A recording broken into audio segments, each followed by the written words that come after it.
राम राम दोस्तों, अपने YouTube channel पर आपका स्वागत है भाई।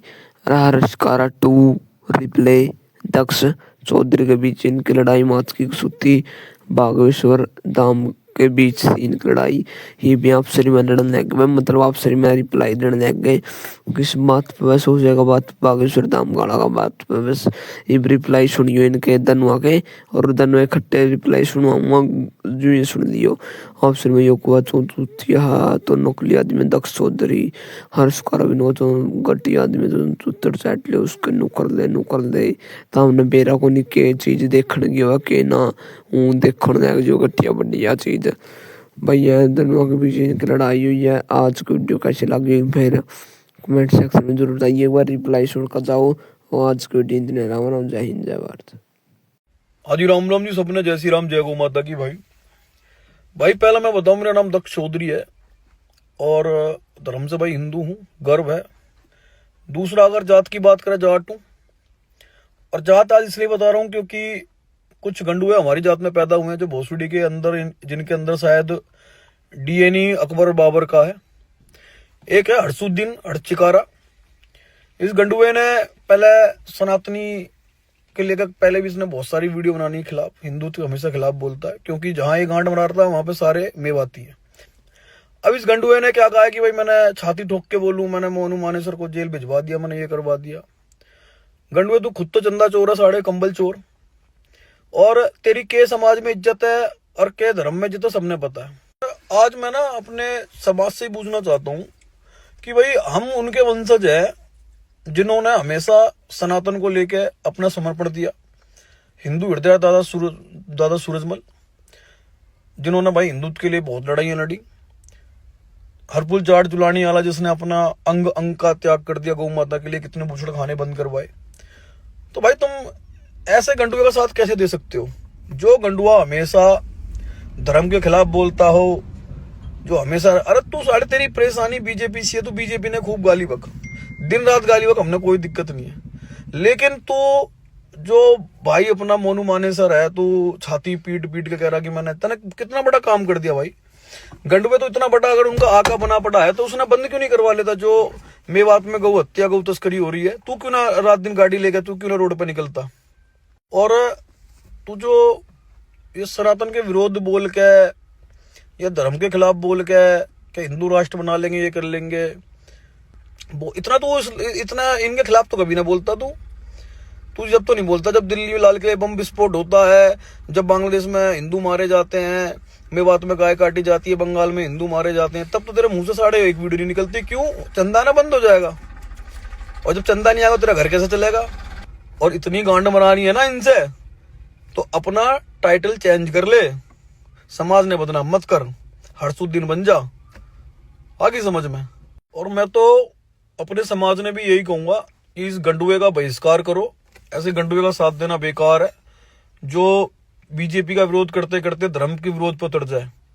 ना तो इसने समाज के लिए कोई इतना बड़ा इसने काम करे हैं, ना समाज का इसने कोई इतना भला करा है जो समाज इसका साथ खड़ा हो या इसका साथ दे। ठीक है, आज जो इसके चाटुकार होंगे जो, वो तो इसके साथ खड़े रहेंगे। बाकी समाज का कोई सही आदमी होगा ना, वो इसका बहिष्कार करेगा, इसने गाली बकेगा, इसका साथ नहीं देगा। हम भी उस समाज से हैं और गर्व से कहते हैं जाट है। क्यों? हिंदुत्व के लिए कार्य कर रहे हैं, दादा सूरजमल के वंशज है, हरफुल जाट जुलानी। कैसा समय आ गया है, अनपढ़ पढ़े लिखे की और पढ़े लिखे नेता की, नेता बाबा की जी हजूरी करते नजर आते। इससे अलग कोई काम ही नहीं रहा।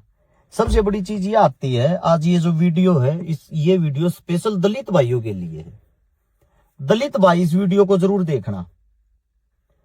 सबसे पहली चीज तो ये, आप लोगों को नहीं पता हो तो राम मंदिर के अंदर एक दलित बहन का बलात्कार हो गया। क्या किसी टीवी ने इस खबर को दिखाया?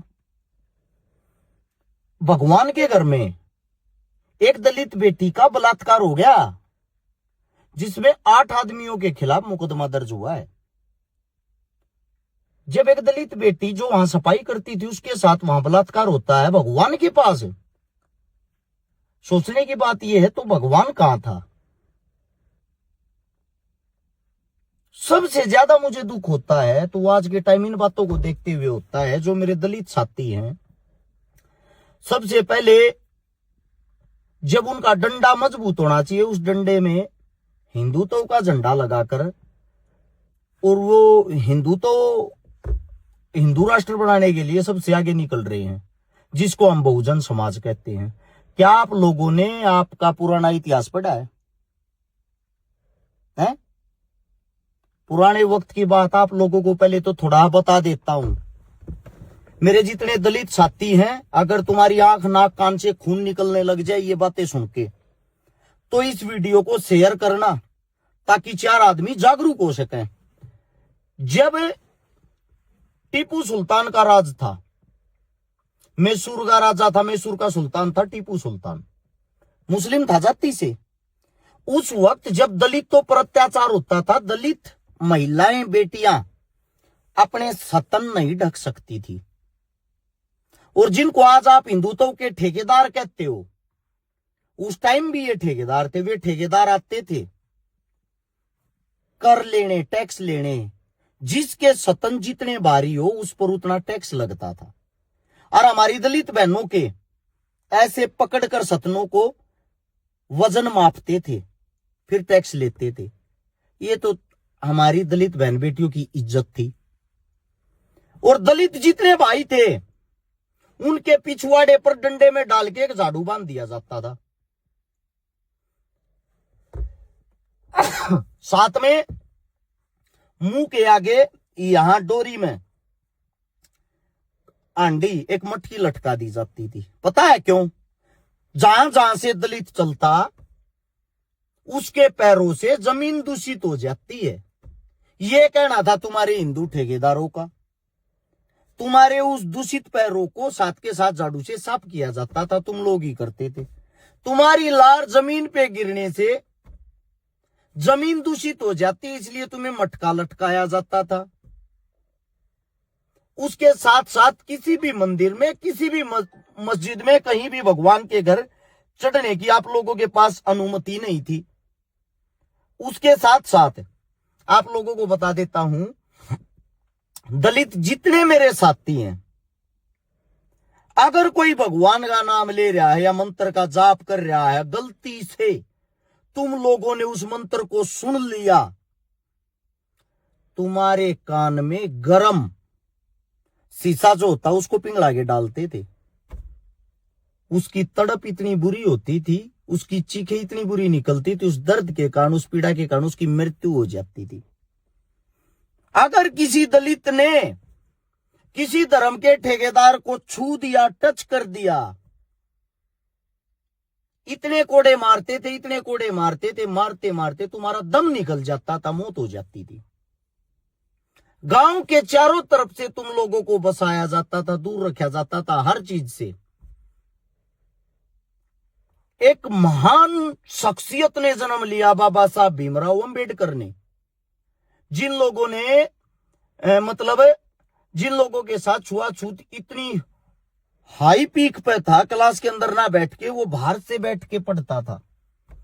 उस इंसान ने मेहनत की, लगन की, संघर्ष किया, पढ़ाई की। पढ़ाई के कारण तुम लोगों के लिए दिन रात लड़ा।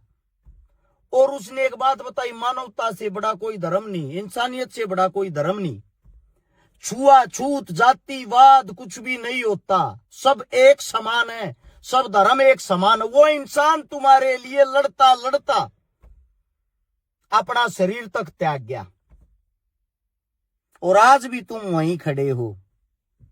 जब किसी मंदिर के अंदर तुम लोगों को जाने तक की परमिशन नहीं है, कौन सा हिंदू राष्ट्र बनाने निकले हो भाई? बताओ तो।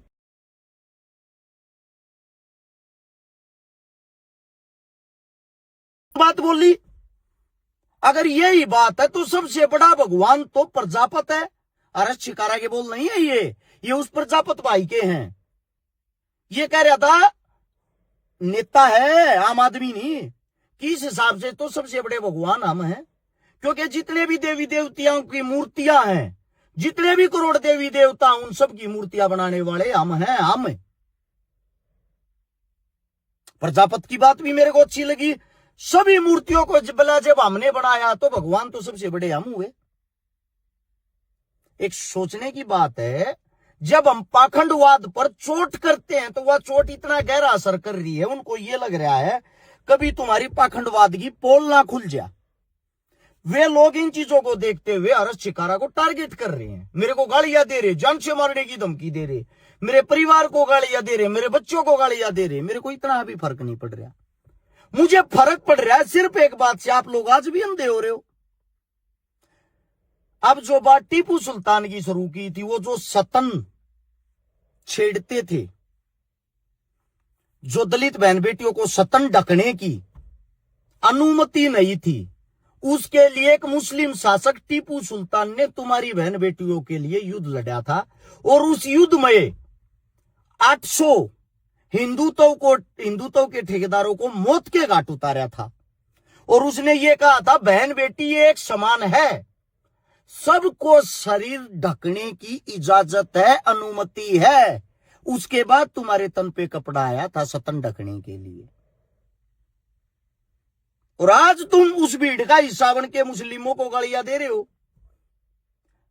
हर कौम के अंदर मूर्ख इंसान मिलेगा, हर धर्म के अंदर मूर्ख इंसान मिलेगा, हर जाति के अंदर मूर्ख इंसान मिलेगा, लेकिन 95% आदमी जो हैं वे तो समझदार हैं।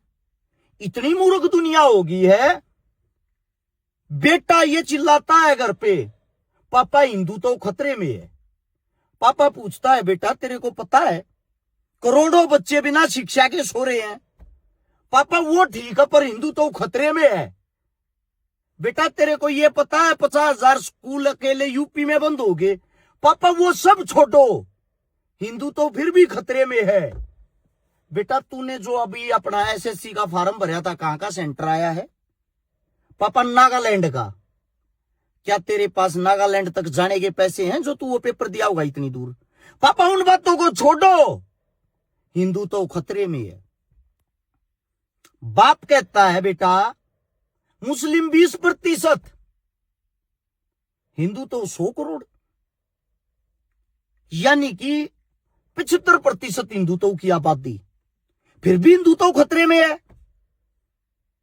बेटा कहता पापा ये बात तो मैंने सोची ही नहीं।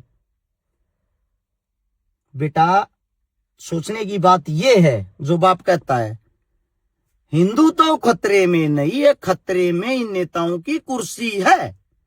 अगर इन हिंदुत्व से, मुस्लिम से, इन चीजों से तुम्हारा ध्यान हट गया, तुम्हारा ध्यान जाएगा कहां? देश के मुद्दों पे। शिक्षा खतरे में है, रोजगार खतरे में है, स्वास्थ्य खतरे में है, आप लोगों की जान खतरे में है। उदाहरण देता हूं, आंखें खोलने वाले सुन लेना। एक ये अभिनव अरोड़ा नाम का लड़का है, 10-11 साल का लड़का, एक यूट्यूबर है ये। इस बेचारे बेटे ने 11 साल की उम्र होगी इसकी, इसमें 100 किलो के करीब वजन होगा। खुद की सेहत हेल्थ इसकी खराब है, जुबान से तोतड़ा है, अभी जुबान भी साफ नहीं होली। अब इसने देखा कि आदमी के सबसे ज्यादा फॉलोवर किस चीज में पड़ते हैं, चोला पहन लो बाबा वाला, चोला पहन के कथावाचक बन गया। इसके खुद के शब्द, खुद के इसके परिवार की समझ में नहीं आते हैं।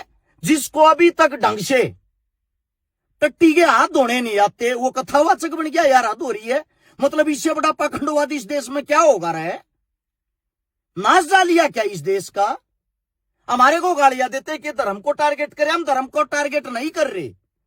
एक वीडियो बता देना मैंने आज तक धर्म को टारगेट किया हो, अपने धर्म का अपमान किया हो। अपने क्या हिंदू, मुस्लिम, सिख, ईसाई, किसी भी धर्म के बारे में, किसी भी जाति के बारे में आज तक अभद्र भाषा का प्रयोग या उसका अपमान कराया नहीं कराया है। आप लोगों की सोच, आप लोग गंदगी पे उतराते हो, आप मां बहन की गालियां देना शुरू कर देते हो। हर्ष शिकारा का विरोध करने के चक्कर में सबको मां बहन की गालियां देना शुरू कर देते हो। फोटो लगाते हो राम का, हनुमान का, और मुंह से निकालते हो गालियां। हमारा धर्म खतरे में है, हिंदू धर्म। पाखंडवाद उसको खा रहा है। हम उस पाखंडवाद को मिटाने की कह रहे हैं, धर्म को मिटाने की नहीं। आप उस पाखंडवाद का हिस्सा हो, धर्म का हिस्सा नहीं हो।